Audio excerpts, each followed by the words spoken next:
প্রাকৃতিক সৌন্দর্যের লীলাভূমি পার্বত্য অঞ্চল, কিন্তু সৌন্দর্যের আড়ালে সবসময় বিরাজ করে আতঙ্ক।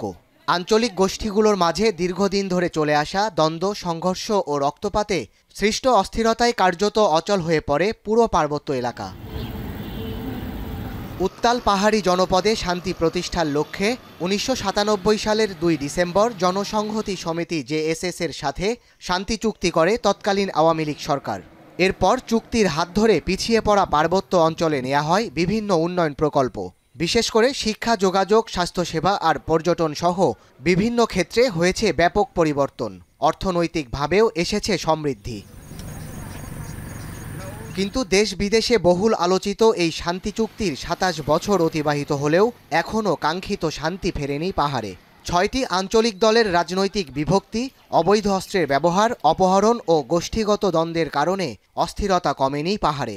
তবে এজন্য চুক্তির সব শর্ত বাস্তবায়ন না হওয়াকেই দুষছেন সেখানকার বাসিন্দারা। তাই শান্তি ফেরাতে রোডম্যাপ ঘোষণার দাবি। চুক্তির বয়স আমার বয়সের থেকে অনেক বেশি, এখনো আমাকে এই চুক্তির বাস্তবায়ন নিয়ে কথা বলতে হচ্ছে, আন্দোলন করতে হচ্ছে। এই মুহূর্তে আমার চুক্তির সুফল পাওয়ার কথা ছিল, কিন্তু আমাকে বলতে হচ্ছে এখন চুক্তির বাস্তবায়ন হয়নি বা চুক্তির পূর্ণাঙ্গ বাস্তবায়ন হয়নি। রাষ্ট্রের সদিচ্ছায় এগুলো বাস্তবায়ন করা হলে আমি মনে করি অনেকাংশে পার্বত্য চট্টগ্রামের যে অশান্তি বিরাজ করছে তা কমে আসবে। দীর্ঘদিন ধরে পার্বত্য চুক্তিতে সংবিধানের সাথে সাংঘর্ষিক ও বৈষম্যমূলক ধারাগুলো সংশোধনের দাবি জানিয়ে আসছে পাহাড়ের স্থানীয় সংগঠন পার্বত্য চট্টগ্রাম নাগরিক পরিষদ। আমরা পার্বত্য চট্টগ্রামের সকল সম্প্রদায়ের মানুষের সাংবিধানিক অধিকার প্রতিষ্ঠা করতে চাই। চুক্তির ধারাগুলো বাতিল করতে হবে।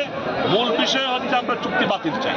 নতুন নতুন ক্যান্টনমেন্ট করে, সীমান্ত সড়ক তৈরি করে, বিজিবির বিএপি ক্যাম্প করে আপনার স্থায়ী শান্তি প্রতিষ্ঠার লক্ষ্যে আমরা সবাই কাজ করতে চাই।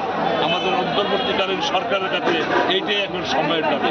চুক্তির বাস্তবায়ন নিয়ে ২০২৩ সাল পর্যন্ত গেল সরকারের তরফে ২২টি ধারার মধ্যে ৬৯টি বাস্তবায়িত হয়েছে বলা হলেও জনসংহতি সমিতি বলছে ভিন্ন কথা।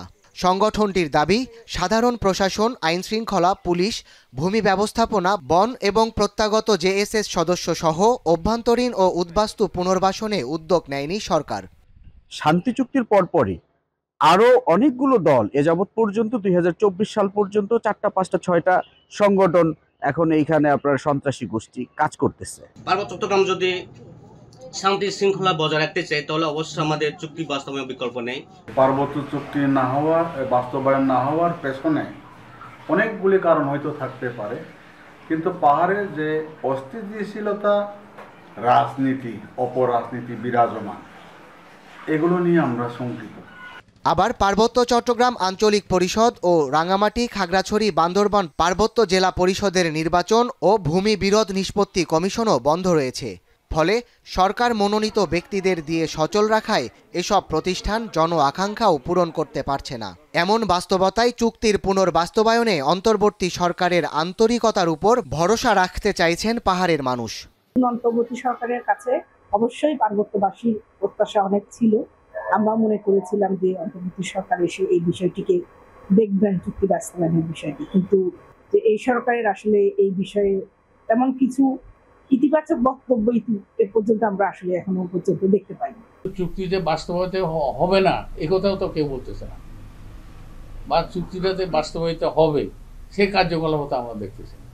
কাজে আমরা এখন সিদ্ধান্তহীনতায় ভুগতেছি।